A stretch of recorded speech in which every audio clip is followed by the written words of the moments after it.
Fala família, Leonardo aqui para mais um Giro de Notícias nesta segunda-feira, dia 23/9/2024.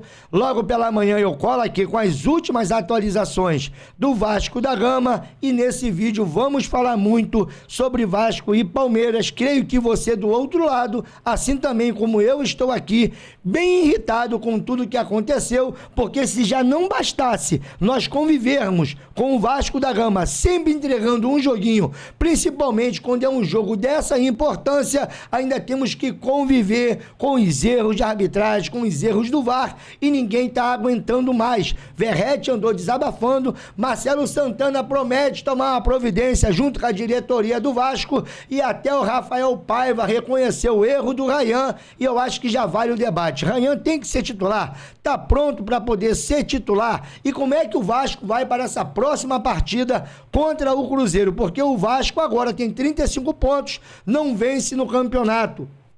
Já tem 2 rodadas aproximadamente, bom, porque empatou com o Império do Mal, agora mais uma vez tropeça e o mando de campo era do Vasco, lembrando que o próximo jogo é contra o Cruzeiro, e olha só, o Paiva já falou, tá bom? Que não vai poupar ninguém, e ele continuou falando sobre o mando de campo e o que ele achou de tirar o jogo de São Januário. Você acha que é só você que achou ruim? Todos acharam ruim, mas infelizmente esse jogo aconteceu lá, e nós vamos fazer aqui algumas lembranças, porque chega de brincar com o Vasco da Gama, chega de fazer o que fazem com o Vasco há mais de 20 anos, e aí não estou falando só também da diretoria não, é de arbitragem, é alguns jogadores também que a gente olha, para perceber, e não tem mais condições de pelo menos estar ali entre os 11 iniciais, então tem muito para debater, confesso, estou irritado, essa derrota eu não consegui digerir ainda, porque se fosse méritos do Palmeiras, beleza, mas passou longe disso. Então, depois da vinheta, vou trazer aqui vários cortes para nós podermos debater no Na Torcida Vascaínos.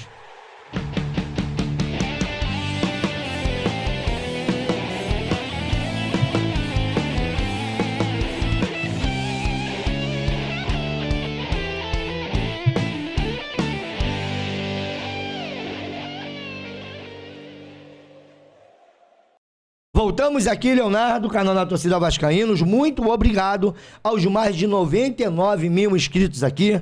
Bom, hoje eu não vou pedir like, cara, faz o que você quiser aí do outro lado. Claro, você sabe que você vai me ajudar, se você curte o meu trabalho, mas também se tiver boladaço, assim como eu tô, e não quiser fazer, tá valendo, valeu? Bom, no final de tudo, vocês avaliem o nosso trabalho, vejam se vale a pena se inscrever aqui ou não. Estamos muito próximo a 100 mil inscritos. E a galera aqui, sabe, que baixou o aplicativo no Inplay, que participou ontem desse lançamento, dessa estreia, aonde, no caso ali, o site ou o aplicativo do Inplay, cara, conseguiu ali, sabe, premiar várias pessoas. É porque eu tô rebuscando aqui o raciocínio, galera, porque eu tô muito irritado. Mas eu preciso falar disso aqui porque é importante. A galera que baixou ali o aplicativo, a galera que esteve ali no site do Inplay, que participou dos campeonatos, eles já estão pagando tudo direitinho, valeu? Eu só te peço, você que foi ali o contemplado, conseguiu acertar, fez a maior pontuação, grave um vídeo com a tela do seu celular, grave um vídeo, você que foi vencedor, e nos mande aqui no nosso Instagram, @NTVascaínos. Se você não achar, vem no link da descrição aqui do nosso canal, você vai ser direcionado ali direto para o Instagram, e ali vocês nos mandem um vídeo, uma mensagem, beleza? Um feedback aí do que você achou dessa plataforma sensacional que tá aí, cara, presenteando vários vascaínos, beleza? Agora, para mim poder seguir aqui, cara, eu não vou, bom, aqui me alongar, mas eu preciso só primeiro, né, botar minha tela aqui em ação, porque vamos falar aqui do Campeonato Brasileiro, onde teve o encerramento de alguns jogos depois do jogo do Vasco aí contra o Palmeiras e tudo mais. Então terminou assim a tabela. O Vitória bateu o Juventude 1-0, o Corinthians venceu o Atlético Goianiense 3-0, o Fluminense perdeu para o Botafogo 1-0, Fortaleza bateu o Bahia 4-1, o Atlético Mineiro bateu o Red Bull 3-0 e passou o Vasco, tá? Aqui, ó, o Império do Mal tomou-lhe uma taca aqui do Grêmio 3-2, o São Paulo perdeu em casa para o time do Internacional, que acabou se distanciando, mesmo tendo 2 jogos a menos que o Vasco, 3-1. Rapaz, olha, esse time do São Paulo eu também não sei não, tá? O Cuiabá empatou de 0-0 com o Cruzeiro. E o jogo do Criciúma versus o Atlético Paranaense também foi 0-0. E assim ficou a tabela do Campeonato Brasileiro. Botafogo segue na liderança. E o Vasco, que agora foi ultrapassado pelo Atlético Mineiro, vê ali, no caso, né, as suas chances de pré-Libertadores ficar um pouco mais distante, porque o sexto tem 42 pontos e já abriu 7 de vantagem para o Vasco. Claro, o Vasco ainda enfrenta o Atlético Mineiro pelo Campeonato Brasileiro e Copa do Brasil, ainda enfrenta o Internacional, ainda enfrenta o Cruzeiro, ainda enfrenta o Bahia e ainda enfrenta o São Paulo e o Fortaleza também. Ou seja, e o Botafogo, tá?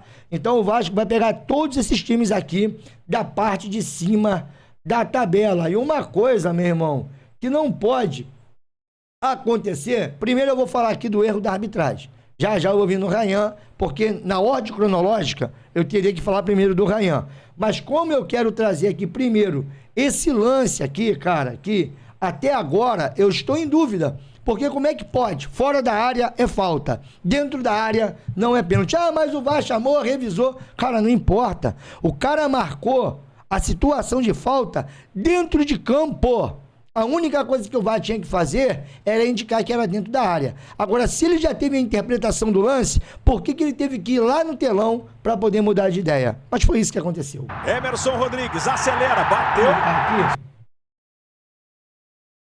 Esse daí é o lance. Espero que não me dê direitos autorais. Se a tela estiver aqui um pouco embaçada, ou se eu botar aqui, sabe, uns frames, só do lance crucial, é por causa disso. Tá lá, a bola bate na mão do Vanderlan, o VAR chama, e quando ele volta, ele tira a falta e não dá o pênalti. Fica a análise do VAR que pode comunicar. Expectativa, ó. Aí o VAR chamou, e ele foi lá, analisou. E ali, ó. Bom, ó, ele tá tirando a falta. E também não deu o pênalti. E aí o Marcelo Santana veio ontem, antes da coletiva do Rafael Paiva, e prometeu isso. Cara, e outra coisa, eu só quero que cumpram. O Vasco tem que voltar a ter representatividade dentro da CBF. Porque esse lance aí é interpretativo? É, mas ele tinha dado a falta. Segundo, meu irmão, duvido se é contra o Vasco, se ele não marcaria o pênalti. O Vasco vem mais uma vez se posicionar com relação à falta de critério da arbitragem dentro do Campeonato Brasileiro da Série A. Ali por volta dos 20 do segundo tempo, tem um lance onde o árbitro sinaliza a mão do atleta do Palmeiras, sinaliza com convicção. Veja que o lance estava em posse de bola do Vasco, ele determinou que foi a mão. E aí, durante o momento que ele está montando a barreira, o VAR chama ele para ele conferir provavelmente a posição da bola, porque a mão não teria sido fora da área, a mão teria sido dentro da área. Aí o que acontece? Fato número 1, foi mão. O árbitro confirma as duas vezes que foi mão. No momento presente do jogo, onde ele determina a falta, quando ele vai ao VAR, ele confirma que foi mão. A imagem é clara, mostra que a mão foi dentro da área. E aí, para não dar o pênalti, ele resolve mudar o critério de interpretação. E diz que a mão vira um movimento natural. Então, se ele tivesse alguma dúvida na origem, ele não precisava ter marcado a falta. Ele poderia ter deixado o lance seguir. Quando o jogo paralisasse, ele poderia ter o recurso do VAR. Então, a gente questiona aqui mais uma vez os critérios que têm norteado a arbitragem dentro do Campeonato Brasileiro da Série A. Para não tratar de questões subjetivas, né, de quando tem uma falta, dá a sequência, depois volta para marcar o impedimento, quando se picota um jogo. A gente está falando de uma situação objetiva. O VAR chamou o árbitro, porque o lance foi dentro da área, o árbitro confirma que teve o toque na mão, confirma que foi dentro da área e resolve mudar a interpretação para não dar um pênalti para o Vasco da Gama, como se fosse um crime não dar um pênalti para o Vasco, porque o Palmeiras está disputando a liderança do Campeonato Brasileiro com o Botafogo. Então fica aí mais uma vez o repúdio do Vasco. E agora que a gente já aprendeu que tem que oficiar, nós vamos oficiar. Agora que nós aprendemos, aprendemos que tem que oficiar, vocês já tinham que ter aprendido isso há muito tempo. E contra o Vasco, sempre vai ser contra o Vasco. Qualquer arbitragem, se olhar qualquer outro time do outro lado, sempre vai tender para o outro lado. Isso aí não é de hoje, não é de ontem. Eu só espero que não fique só aqui em palavra, porque também isso vinha aqui a público, repúdio. Claro, o torcedor se sente representado, você fez o correto, mas que essas palavras, dentro dos bastidores, também venha se fazer valer. A comissão de arbitragem da CBF. E vamos ver na reunião de segunda-feira que agora criaram, no início da tarde, qual vai ser a justificativa. Porque provavelmente mais uma vez vão apelar para o lado subjetivo, porque na parte objetiva, que foi bom e foi dentro da área, não tem questionamento, nem o próprio árbitro do jogo questiona. Então é isso. Vamos ver na parte subjetiva, porque eles vão falar que é um lance de interpretação, que o jogador estava com a mão ali, que era um movimento natural. Cara, a pergunta que fica é só essa. Por que fora da área foi falta e dentro da área não foi pênalti? Eu vou continuar fazendo essa pergunta. Se alguém conseguir aqui me explicar por que ele tirou. Ah, não, Léo, porque ele foi ver melhor. Então não marcasse a falta, paizão. O problema é que ele marcou a falta. E o VAR chamou ele para tirar a falta e para não dar o pênalti. Simples. Ou então ele tomou, no caso aí, essa iniciativa. Agora, essa fala aqui do Verratti é a pura verdade. E o Verratti, muito putaço, falou, né, que contra o Vasco sempre dá merda. Exatamente assim. Desculpa a expressão, tá? Mas contra o Vasco, sempre dá merda. O juiz fala que foi mal.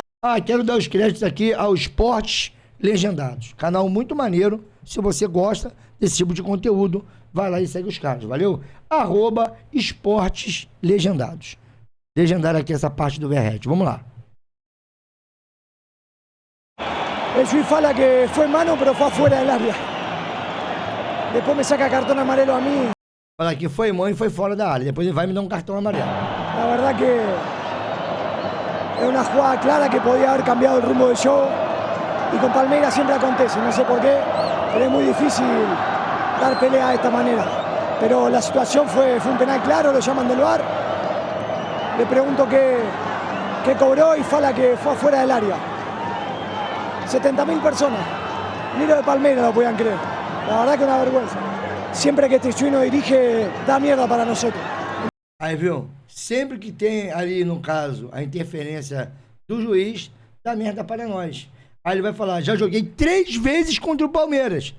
E 3 vezes a arbitragem interferiu no jogo. Então é impossível jugar assim, tá? Acho que não foi aqui nesse corte que ele falou. Mas tem um outro corte. Eu posso até achar aqui, isso eu acho que vou colocar para vocês poderem ver. Que ele fala também até do Vasco, que o Vasco não teve bem. Que um time que quer, no caso, ganhar, ele tem que se comportar melhor do que a forma que o Vasco vem se comportando. Mas ele chega a falar, olha, já foram 3 vezes aí contra o Vasco, e as 3, contra o Vasco não, contra o Palmeiras, e as 3 vezes nós fomos prejudicados. Vou procurar aqui, vou achar e vou colocar na tela para você. Pronto, encontrei, galera. Tá lá no canal TR7 Mil Grau. Também, se você gosta desse tipo de conteúdo, segue os caras lá, valeu? TR7 Mil Grau, dando crédito aqui a galera. Não, cara, hicimos um jogo aceitável. Fizemos um jogo aceitável. A gente começa a jogar quando tem resultado abaixo.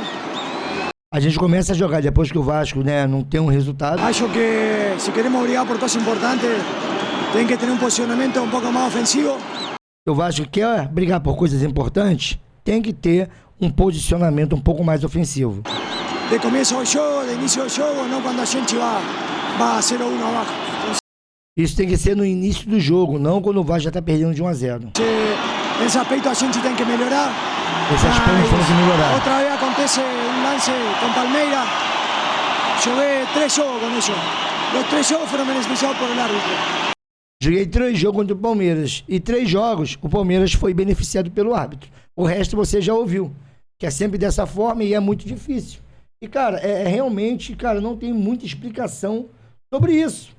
E agora o Vasco tem que, cara, infelizmente o Vasco tem que virar a página, porque essa parte aí eu acho que não vai voltar mais, tá? E aqui foi se perguntado sobre o Rayhan. Porque, cara, isso daqui também, com todo respeito, cara. Com todo respeito. Um jogo do tamanho de Vasco e Palmeiras, irmão, não dá mais. Não dá. Na minha opinião, não dá mais. Não tô falando que tem que execrar o menino, que tem que pegar o menino e botar na geladeira. Não, mas não pode ser titular. Não tem condições de ser titular num jogo desse tamanho. Pra mim é um jogador que ainda tem que vir do banco de reservas. E esse jogo é um jogo cascudo, de um time cascudo. O Palmeiras achou ali o golzinho que o Rayhan deu, aquela belíssima assistência, me lembrando do Praxedes, e essa daqui ainda foi pior do que a do Praxedes, que essa daqui já foi bem dizendo na boca do gol. O Flaco Lopes, ele só ajeitou o corpo, deu um tapa e bateu. Lá não, o Hulk ainda teve que disparar com a bola, e ali teve que ser, né, combatido pelo poderoso Léo. Mas nesse caso aqui não, cara. Deixou o Flaco Lopes na cara do gol. E, cara, num jogo desse tamanho, paizão, você não pode, cara. Você não pode, né, se dar o luxo de cometer esse tipo de erro. E olha só, claro, o Palmeiras teve mais iniciativa, teve mais perigo em termos de jogadas, mas o Vasco também não fez um jogo escroto, não. Vasco ali, um chute do DVD, uma ou duas bolas do Verrete, que o Everton apareceu muito bem, o jogo estava aberto. E aí, paizão, aqui, ó. Olha aqui, cara. Não, olha aqui. Irmão, você tá com controle da bola. Você não pode fazer... Cara, você não pode fazer isso aqui, cara. Você não pode. Isso me deixou também muito irritado. Se já não bastasse essa arbitragem de M, que o Vasco já tá acostumado com isso. Mas, cara, jogo 0-0, 25 do primeiro tempo. Quase 26 minutos jogados desse primeiro tempo. Olha aqui, irmão. Você vê que o Flaco já deixa a bola passar e ele já ajeita o corpo pra poder bater, irmão. Pra poder bater. Ó. Deu um toque. Segundo toque já foi pra concluir. E aí, gol dos caras. Esquece, irmão. Mais uma vez, ó. Que isso, irmão? Que isso? O Maicon tinha que chegar. O Léo não vai chegar nunca. Não vai chegar nunca. Primeiro que o Maicon já tem os seus 35/36. Olha a distância onde o Léo tava, cara. Não tem como chegar. A zaga estava espaçada, estava aberta, estava ali montada para poder receber o passe, para poder transitar a bola. Não era para isso aqui, cara. Aí. Irmão.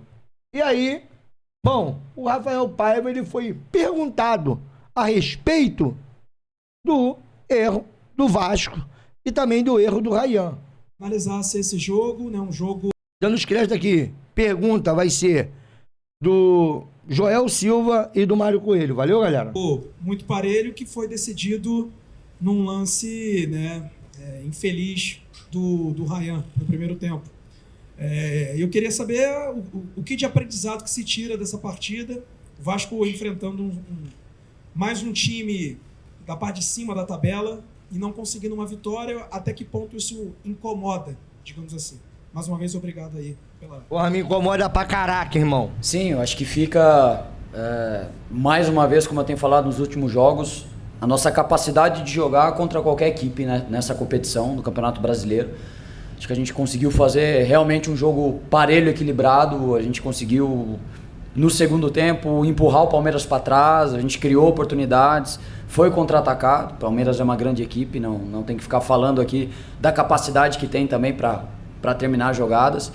E um erro que eu acho que poderia mudar bastante o que seria o jogo, né? O lance do pênalti.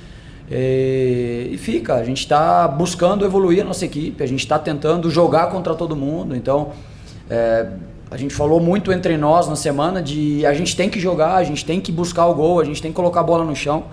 E foi nesse momento que a gente errou, né? O Rayhan teve um erro que faz parte do processo, é um jogador jovem, teve um erro há pouco tempo atrás, né? E a gente sabe como é pesado para ele. Mas o que eu acho que tem que ficar é o quanto a gente reagiu como equipe a mais uma vez um erro individual e o quanto o Vasco lutou até o final para buscar um resultado melhor aqui, pontuar aqui, buscar um empate ou a vitória. E eu acho que tem que ficar isso, tem que ficar o quanto a gente está conseguindo competir contra essas equipes grandes. E eu não tenho dúvida que a curto prazo a gente vai conseguir buscar as vitórias aí contra esse nível de equipe. Você não acha que isso pode acabar atrapalhando a própria evolução do Rayhan pela cobrança, pela questão do torcedor acabar ficando muito irritado, como a gente viu na arquibancada hoje ali com com o que aconteceu na partida de hoje? Eu acho que os jogadores da base, a gente passa para eles que a partir do momento que eles pisam no profissional, eles têm que ser cobrados como jogadores profissionais, né? Então, o Ryan, eu acho que já está acostumado com esse ambiente. É um jogador que tem experiência, é um jogador que tem muita capacidade física, é um jogador potente, tem finalização muito forte, é um jogador que foi convocado agora para a Seleção Brasileira Sub-20. E a gente viu que ele evoluiu, né? Ele evoluiu nesse processo. Mas não tá pronto. E, enfim, hoje ele foi infeliz mais uma vez com um erro, né? Um erro que, nesse nível de jogo, ele custa muito caro, né? Custou a nossa derrota aí, mas ele tem que ser cobrado igual qualquer jogador do profissional. E ele tem capacidade técnica, tática, física para suportar o jogo do profissional. E por isso que ele é selecionado, né? O Vasco é a equipe que mais coloca os jogadores, né, de minutagem sub-20, é a primeira equipe na competição dos últimos, se eu não me engano, 3 ou 5 anos. O Vasco está no primeiro lugar em minutagem, então a gente tem que ter paciência, porque são jogadores que têm um potencial muito grande, mas eles ainda faltam um pouco de experiência, né? Apesar de serem cobrados como jogadores profissionais, falta um pouco de experiência, falta um pouco de bagagem, às vezes interpretar o que está acontecendo um pouco mais rápido, né? E a gente gostaria que eles errassem menos, mas a gente tem que ter consciência que isso vai acontecer. E a gente vai continuar apostando nos nossos jogadores da base, porque ali tem muito talento e vai dar muita alegria para o Vasco ainda. Tem que ter paciência, tem que apostar, mas nessa altura do campeonato não, Paiva. Chegou o momento de colocar agora, né, os homens para jogar e deixar os meninos de lado.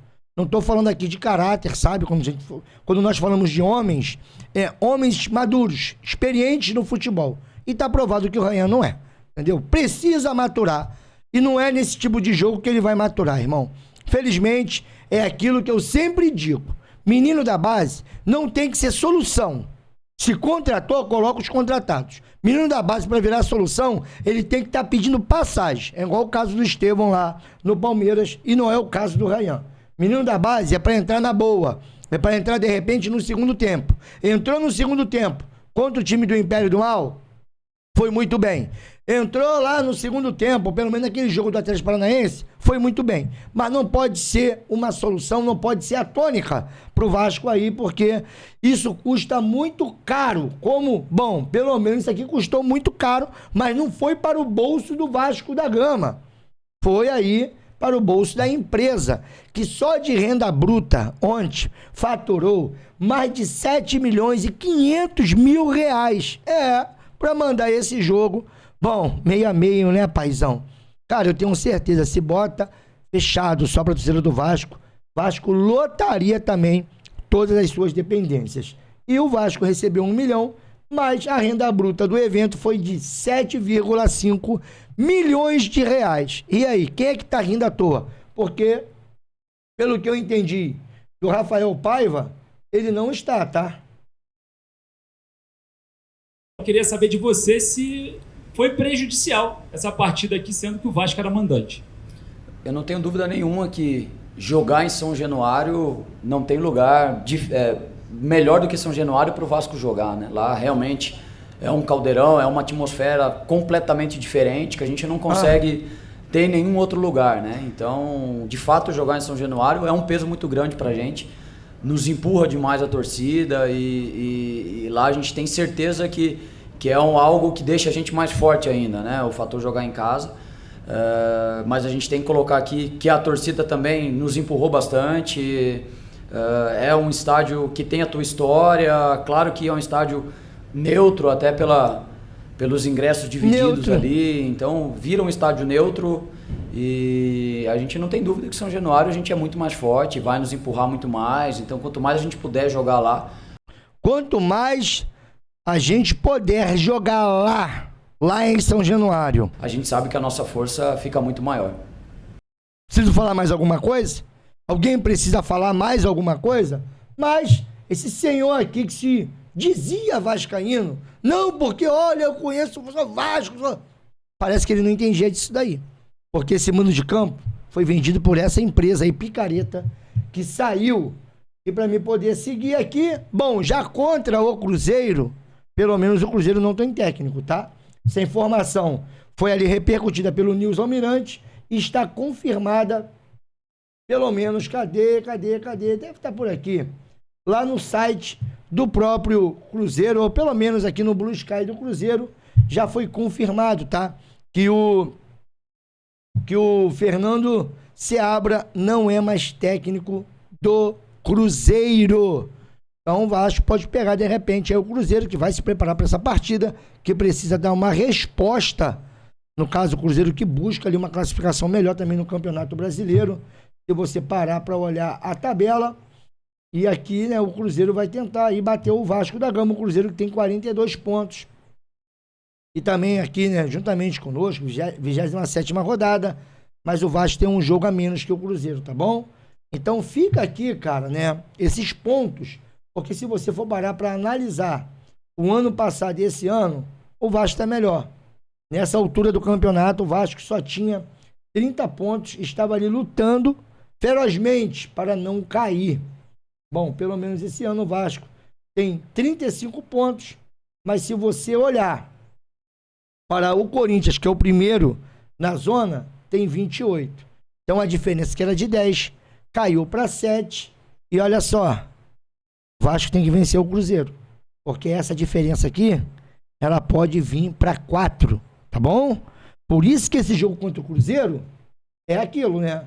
O homem já falou que não vai poupar ninguém. Se liga, ó.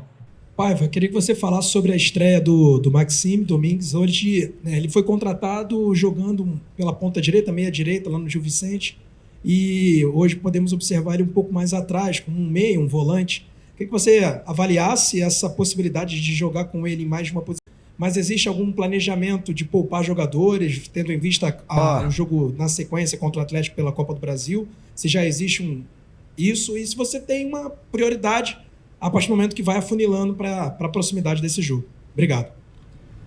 O Maxime, a gente queria, né, colocá-lo numa situação melhor, mas esse é o Campeonato Brasileiro, né? É muito difícil da gente escolher para...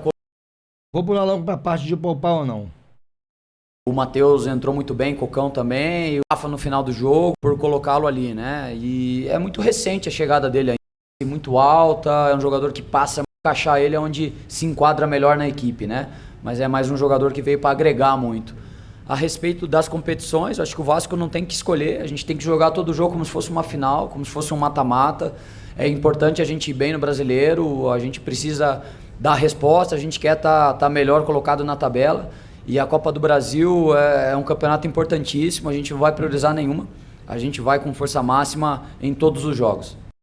Então, tá praticamente prometido que para esse jogo contra o Cruzeiro, pelo menos segundo o Rafael Paiva ontem, o Vasco vai com força máxima. Eu queria te perguntar, se tem que ir com força máxima, se tem que priorizar a Copa do Brasil, depois corre atrás do Brasileiro, lembrando que o Vasco enfrenta o Cruzeiro no final de semana que vem. Depois o Vasco pega na quarta-feira o Atlético Mineiro pelas semifinais da Copa do Brasil, e depois disso o Vasco vai descansar. Porque essa data FIFA maravilhosa, rapaz, é outra coisa também que me deixa, irritado aqui, cara. Hoje não é um bom dia, tá ligado, irmão? Hoje acho que qualquer coisa vai deixar o Vascaíno puto da vida. E essa data FIFA só serve para atrapalhar, sabe, o segmento do campeonato, porque eu queria que resolvesse logo isso também com o time do Atlético Mineiro, mas aí depois do jogo da quarta-feira que vem, sem ser essa outra, no dia 2, o Vasco para aí mais uns 10 dias. E depois volta espetado um dia depois da data FIFA. Bom, espero que eu acho que ninguém do Vasco será convocado, mas aí vamos aguardar para saber o que vai acontecer também, não dá para cravar nada. Contudo, porém, eu queria saber da sua opinião sobre isso tudo. Não vou mais me alongar, 30 minutos de vídeo, um vídeo onde, cara, vários temas foram abordados e agora você deixa aí a sua opinião, beleza?